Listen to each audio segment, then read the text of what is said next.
Hello everyone. आज हम exercise 5.2 का क्वेश्चन नंबर 8, 9 एंड 10 सॉल्व करेंगे। Let's start.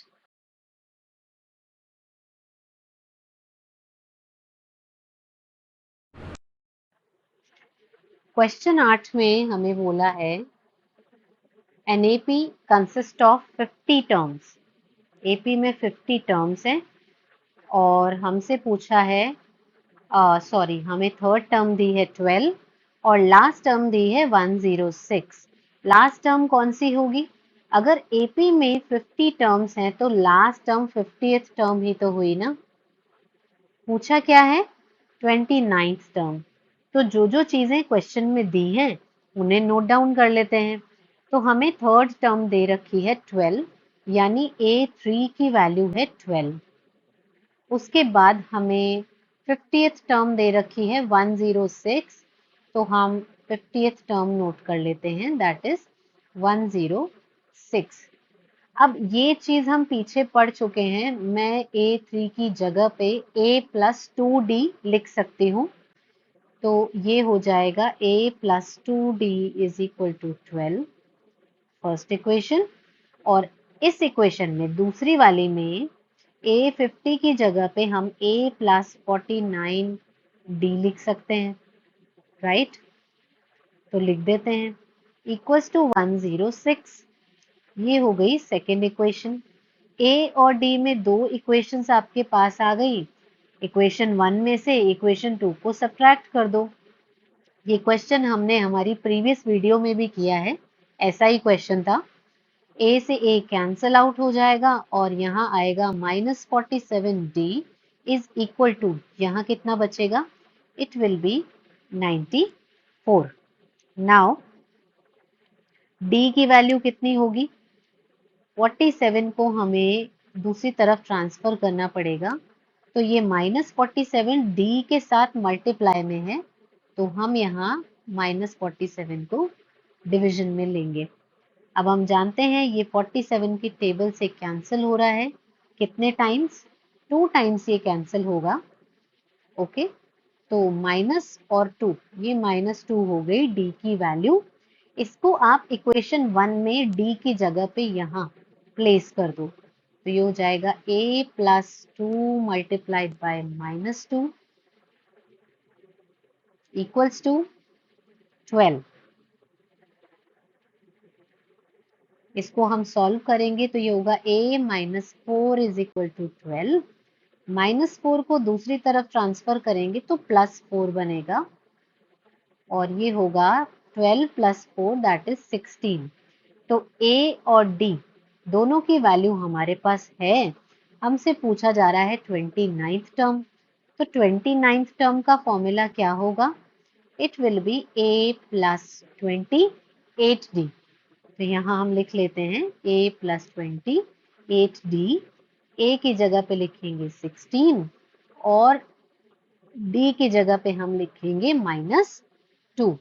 तो ये हो जाएगा 28 मल्टीप्लाइड बाय -2, तो यहाँ हो जाएगा ये 16 और 28 मल्टीप्लाइड बाय -2 कितना होता है? इट विल बी -56, तो यहाँ बन जाएगा 16 -56। ठीक है, 16 - 56 कितना होगा? It will be -40 and that will be our answer. Question number 9 में हमें दिया है if the third and ninth term of an AP are 4 and -8 respectively, यानी थर्ड टर्म जो है 4 है और नाइन्थ टर्म जो है वो -8 है। Which term of the AP is 0, यानी इस एपी में कहीं पे 0 आ रहा है, हमें बताना है कौन से नंबर पे 0 आ रहा है। तो जो चीजें हमें दी हैं उस पे फोकस करते हैं। हमें दी है थर्ड टर्म, थर्ड टर्म की वैल्यू दी है 4, तो हम यहाँ लिखेंगे 4 और नाइन्थ टर्म की वैल्यू हमें दी है -8, तो नाइन्थ टर्म की वैल्यू है -8।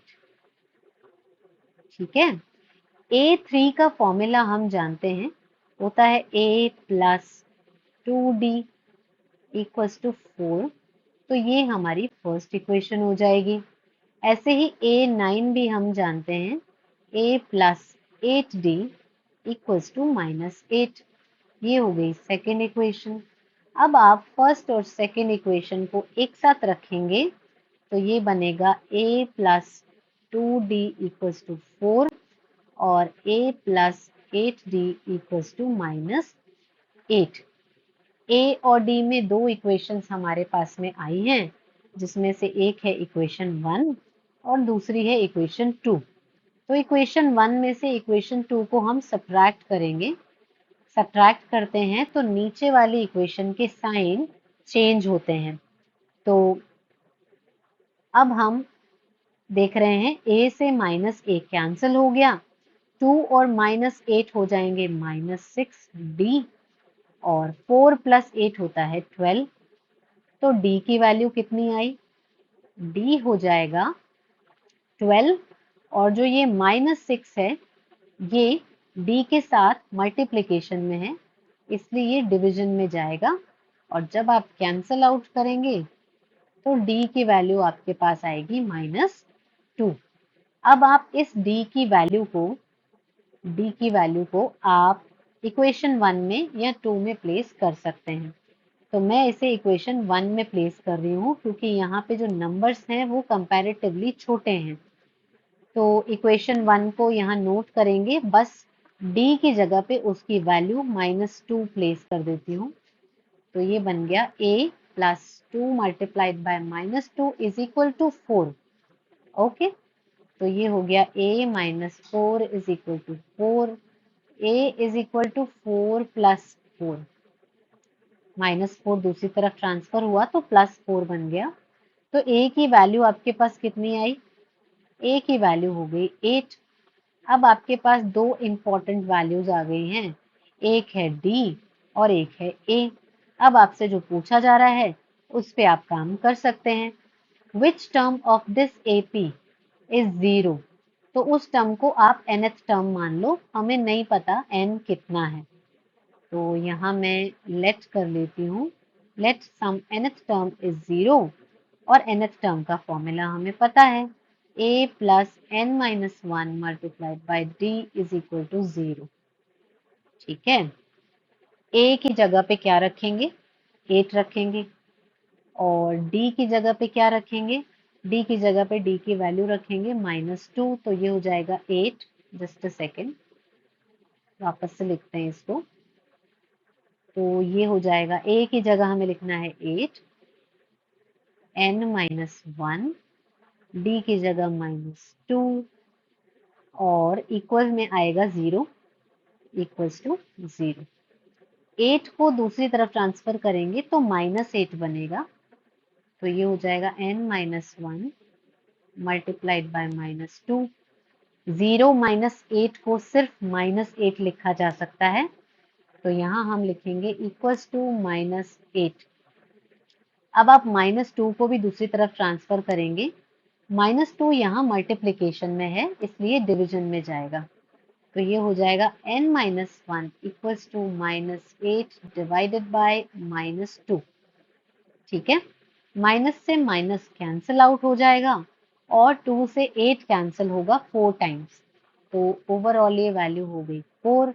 अब आप -1 को भी ट्रांसफर कर दो तो -1 बनेगा +1 और यहाँ हमारे पास आएगा 4 प्लस 1।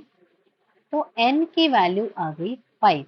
इसका मतलब A5 जो है वो 0 आएगा क्योंकि हमने n को यहाँ प्लेस कर दिया 5। फिफ्थ टर्म जो है इस AP की, जो क्वेश्चन में मेंशन करी है, इस AP की फिफ्थ टर्म 0 आएगी। ओके,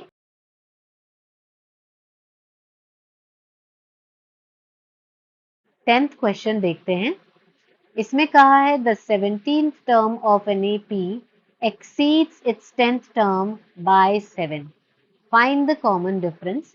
अब ये क्वेश्चन बाकी दो क्वेश्चन से अलग है। इसमें कहा है कि 17th टर्म जो है वो 10th टर्म को एक्सीड करती है, यानी ज्यादा है। कितनी ज्यादा है? 7 नंबर से ज्यादा है। इसका मतलब है कि जो भी 17th टर्म है वो 10th टर्म में 7 ऐड करने के बाद आती है, यानी 10th टर्म से 7 ज्यादा है या 7 एक्सीड करती है। तो बेसिकली ये इंफॉर्मेशन वर्ड्स में दी है इस क्वेश्चन के अंदर। और पूछा क्या है, फाइंड द कॉमन डिफरेंस, यानी डी की वैल्यू पूछी जा रही है। ऑल राइट, जो हमें दिया है उस पे फोकस कर लेते हैं। So from first equation A17 का फॉर्मूला क्या होगा, 17 से एक कम करेंगे बनेगा 16, ये होगा A plus 16D equals to A plus 9D plus 7। ठीक है, अब हमें D फाइंड करना है, तो जो D वाली टर्म्स हैं उनको एक तरफ ले लेते हैं। तो मैं 9D को इस तरफ ट्रांसफर करूंगी और A को A की तरफ ट्रांसफर करूंगी। ठीक है, तो ये बनेगा 16D माइनस 9D। ये वाला जो A है लेफ्ट हैंड साइड में, ये राइट हैंड साइड में जाएगा, तो ये बनेगा माइनस A। बाकी जो चीजें इधर बच गई हैं राइट हैंड साइड में उनको नोट कर लेते हैं। तो एक ये प्लस का A बचा और प्लस का 7 बच गया। अब देखो, माइनस A से माइनस A कैंसिल आउट हो जाएगा और हमारे पास लेफ्ट हैंड साइड में 16D माइनस 9D बनेगा 7D इक्वल्स टू इस तरफ राइट हैंड साइड में बनेगा 7।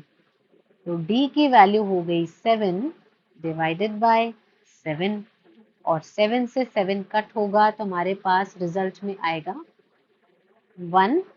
D की वैल्यू हो जाएगी 1। दैट्स ऑल, ये हमारा आंसर हो जाएगा। D is equal to 1। Please मेरे चैनल को सब्सक्राइब कीजिए और उन लोगों के साथ में इन वीडियोस को शेयर कीजिए जिन्हें इसकी ज़रूरत है। Thank you so much for watching.